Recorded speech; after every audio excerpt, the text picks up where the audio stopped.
سارے جہان کی آنکھ مل کے بھی، سارے جہان کی آنکھیں اکٹھی کر کے ایک ترازو پہ رکھ لی جائیں اور دوسری طرف محمد مصطفیٰ کی ذات گرامی ہو، تو کیا مقابلہ کر سکتی ہیں یہ؟ بلکہ سارے جہان کی نعمتیں اگر کسی ایک ترازو میں موجود ہوں اور دوسری طرف نبی پاک صلی اللہ علیہ وسلم کی ذات گرامی ہو، تو کیا دنیا کی کوئی نعمت میرے آقا کا مقابلہ کر سکتی ہے؟ حضرات محترم نانا، قرآن مقدس بھی یہی ارشاد فرماتا ہے، نعمتیں دینے والا پروردگار بھی یہی ارشاد فرماتا ہے، فرمایا لقد من اللہ علی المؤمنین اذ بعث فیہم رسولا۔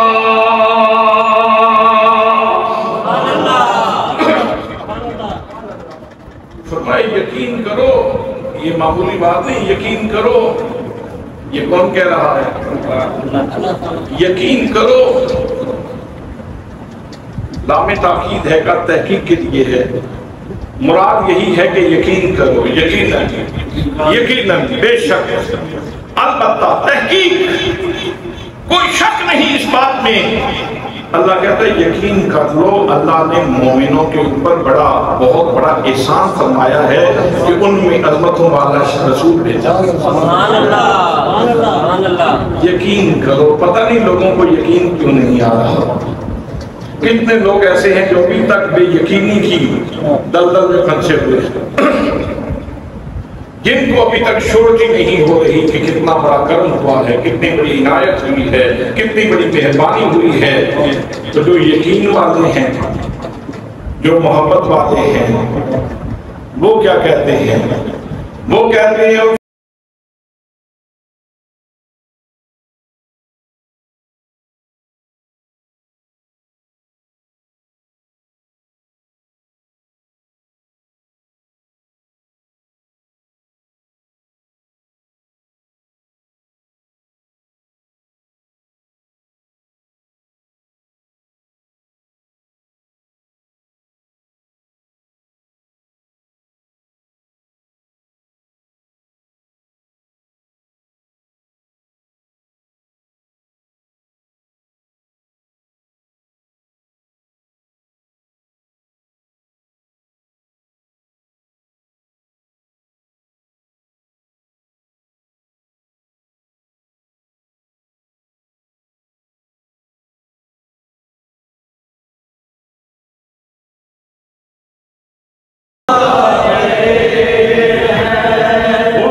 سرکار کی آمد، سونے کی آمد، آمد مصطفیٰ۔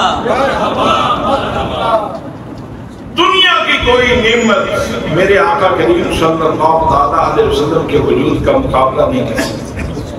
فرمایا میں نے احسان کیا ہے تمہارے اوپر، احسان کیا ہے، مومنوں کے اوپر احسان کیا ہے کہ ان میں اپنا عظمت والا رسول مبعوث فرمایا، شان والا رسول مبعوث فرمایا۔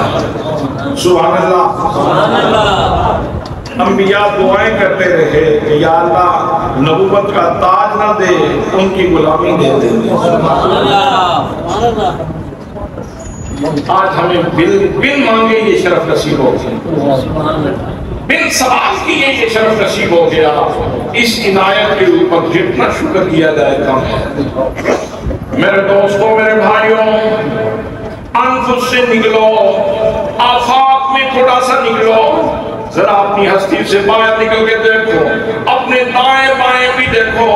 اللہ کریم نے رشتوں کی صورت میں ایک نعمتوں کی کہکشاں عطا فرمائی، کتنے خوبصورت رشتے عطا فرمائے۔ ماں کے سینے میں کتنا پیار ہے تیرے لیے، باپ کے سینے میں کتنا پیار رکھ دیا کی وجہ سے کتنے اور رشتے موجود ہیں جو آپ سے محبت کرتے ہیں. خالہ تمہیں ماں کی طرح ملتی ہے, پھوپھی تمہیں اپنے بھائی کا بیٹا سمجھ کے تمہارے اوپر اپنا پیار نشاور کرتی ہے. یہ سارے رشتے اللہ کریم کی نعمت ہیں اور ان کے اوپر اللہ کا شکر ادا کرنا چاہیے. اللہ کریم اس بات پہ قادر تھا جو درخت کو اگا سکتا ہے زمین سے, وہ انسان کو بھی ایسے اگا دیتا, لیکن ایسے تو پیدا نہیں کیا اللہ نے. اللہ نے ماں اور باپ جیسی دو نعمتیں عطا فرمائی اور پھر ان کی وجہ سے رشتوں کی ایک خوبصورت کہکشاں عطا فرمائی. یہ الگ بات ہے کہ دور حاضر میں ان رشتوں کا لحاظ نہیں کیا جاتا اور اپنی زندگی میں بے اعتدالیوں کی وجہ سے ہم رشتوں کے پیار سے محروم ہو رہے ہیں.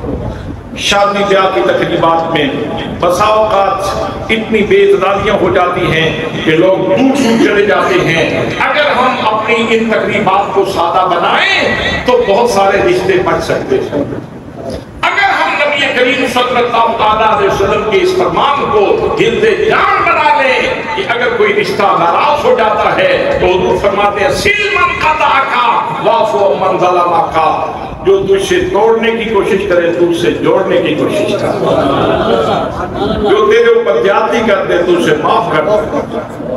والکاظمین الغیظ والعافین عن الناس, جو اللہ کے بندے ہیں وہ معاف کر دیتے ہیں, غصہ پی جاتے ہیں اور لوگوں کے لیے معافی کا اعلان کر دیتے ہیں.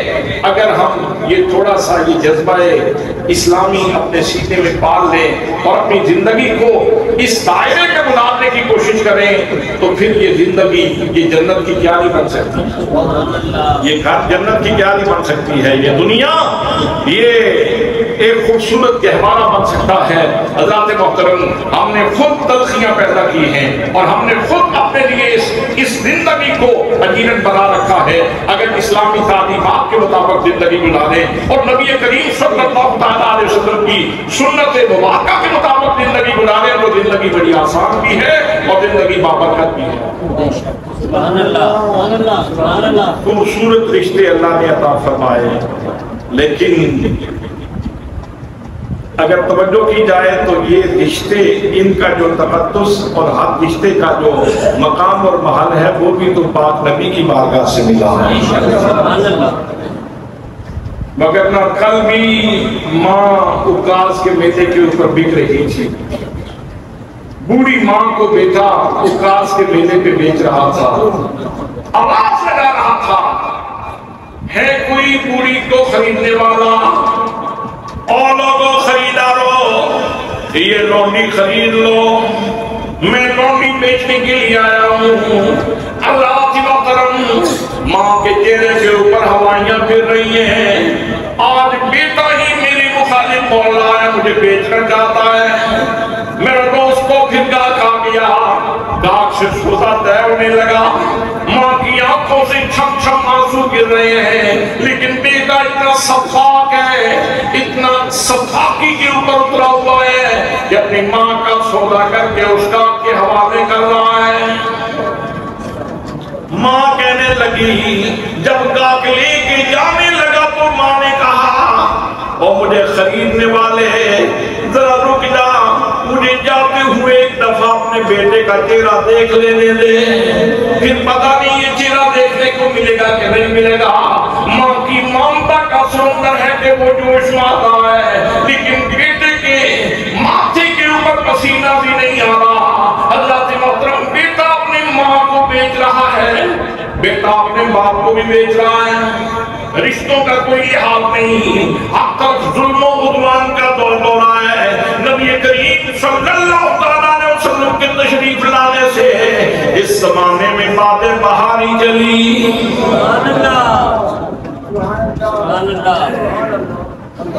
بلکہ یوں کہیے محمد مصطفیٰ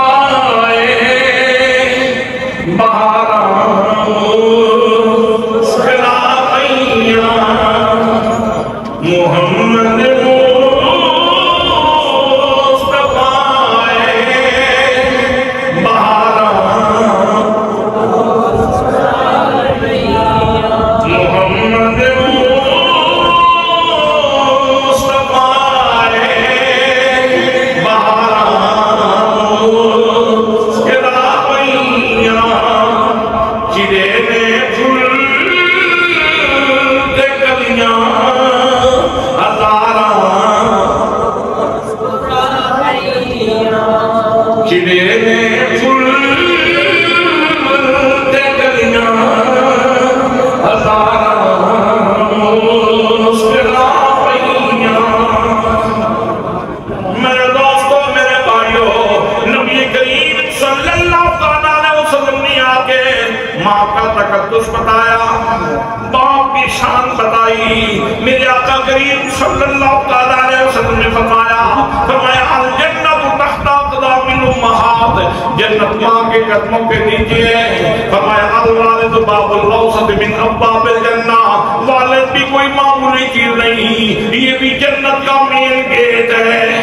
سبحان اللہ سبحان اللہ سبحان اللہ. یہ بھی جنت کا مین گیٹ. سبحان اللہ. یہ بھی جنت کا مین گیٹ ہے. مین گیٹ ہے. حضرات آج کے سماج میں بھی، آج کی سوسائٹی میں بھی جو لوگ دامن مصطفیٰ سے محروم ہیں، وہ آج بھی اپنے والدین کے ساتھ یہی سلوک کر رہے ہیں. چلے جائیں یورپ میں، بہت پیسے ہیں، بڑا پیسہ ہے، بڑی کوٹھیاں بنائی لوگوں نے، لیکن ایک بات سبھی لوگ مشاہدہ کرتے ہیں، وہ کہتے ہیں یار پیسے تو بہت مل گئے لیکن اولاد ہاتھ سے نکل گئی. اولاد ہاتھ سے نکل گئی. بڑھاپے میں انسان کو اپنی اولاد کا سہارا چاہیے، لیکن کیا ہوتا ہے اولڈ ہوم موجود ہیں، اولڈ ہاؤسز، جہاں بوڑھے والدین کو جا کے جمع کروا دیا جاتا ہے. ماں بوڑھی ہو گئی، اس کو اولڈ ہاؤس میں جا کے جمع کروا دو. باپ بوڑھا ہو گیا، ہم آپ کی خدمت نہیں کر سکتے. جنہوں نے کل تک تیرا پیشاب صاف کیا تھا، آج تو ان کو روٹی کا لقمہ نہیں دے سکتے. آج ان کو روٹی کا لقمہ دینے سے بیدار ہو. حضرات اولڈ ہاؤسز بنے ہوئے ہیں. میرے پاس 2-3 سال پہلے کی بات ہے، ایک جوڑا آ گیا، بوڑھے تھے دونوں ہی. ان کے گاؤں کا بھی مجھے علم ہے لیکن میں پردے میں بات کروں گا. وہ آئے جیسے تو میں اپنی بیٹھک میں بیٹھا ہوا تھا، تو جیسے ہی دروازے سے قدم اندر رکھا تو بابا جی کی چیخ نکل گئی. بابا رونے لگے، مائی بھی رو رہی تھی، بابا بھی رو رہا تھا. میں نے ان کو بٹھایا، پانی وغیرہ پلایا. اس کے بعد میں نے پوچھا کیا مسئلہ ہے؟ انہوں نے کہا کہ ہم لٹ گئے، ہم برباد ہو گئے، ہمارے پاس کچھ نہیں کہا. میں نے کہا مجھے اپنی داستان بتائیں، کیا معاملہ ہے؟ کہنے لگے کہ غربت تھی، غربت کے زمانے میں چانس ملا، میں کچھ پیسے خرچ کر کے باہر چلا گیا یورپ کے فلاں ملک میں. پھر وہاں روٹی کمائی، پھر آسودہ ہو گیا، خوشحال ہو گیا. پھر میں نے اپنی بیگم کو بھی بلا لیا. پھر وہاں ہمارے بچے ہوئے. بچے 18 سال تک تو ہماری پرورش میں رہے، کفالت میں رہے. جب 18 سال ہوئے تو وہاں کا قانون یہ ہے کہ وہ بچے چھین لیتے ہیں. وہ تو اسکول میں جیسے ہی بچہ اسکول گوئنگ کی عمر کو پہنچتا ہے تو ہر روز اسے استاد یہ بتلاتا ہے والدین اگر زیادتی کریں تو اس نمبر پہ کال کر لینا، والدین اگر تجھے جھٹکے تو اس نمبر پہ کال کر لینا. اور اگر بچہ کال کر دے تو وہ آ کے پکڑ کے والدین کو لے جاتے ہیں، پہلے تنبیہ کرتے ہیں اور پھر بچے ہی لے جاتے ہیں. اس لیے والدین بیچارے بول ہی نہیں سکتے. جس انداز میں بچے پروان چڑھیں چڑھتے رہتے ہیں، لیکن والدین رکاوٹ نہیں بن سکتے. یہاں کے سماج میں، یہاں کی سوسائٹی میں ہمارا بچہ اگر کوئی غلط کام کرے تو ہم تو اسے تھپڑ بھی نصیب کر لیتے ہیں، ہم تو اسے مار بھی لیتے ہیں، لیکن وہاں یہ اجازت نہیں ہے. حضرات کو کہنے لگے کہ بچے 18 سال کے رہے تو ہماری کفالت میں نگرانی میں رہے، لیکن جب 18 سال کے ہو گئے تو ان کی جاب وغیرہ ہو گئی، وہ اپنا کمانے لگے تو آہستہ آہستہ دنیا بڑھنے لگی. پھر وہ وقت آیا، بوڑھا پاؤ بتلاتے ہوئے رو رہا تھا، کہنے لگا آہستہ آہستہ میرے بیٹے میرے بچے مجھ سے دور ہونے لگے. 2 بیٹے ہیں، 1 بیٹی ہے. کہنے لگا کئی سال گزر گئے، بیٹوں کا منہ نہیں دیکھا. 3 سال پہلے بیٹی آئی تھی، عید کے موقع پہ 1 گھنٹہ کے لیے آئی تھی، پھر وہ بھی چلی گئی. آج نہ میرے پاس میری بیٹی کا نمبر ہے، نہ میرے پاس میرے بیٹوں کا نمبر ہے. اتنا عرصہ ہو گیا،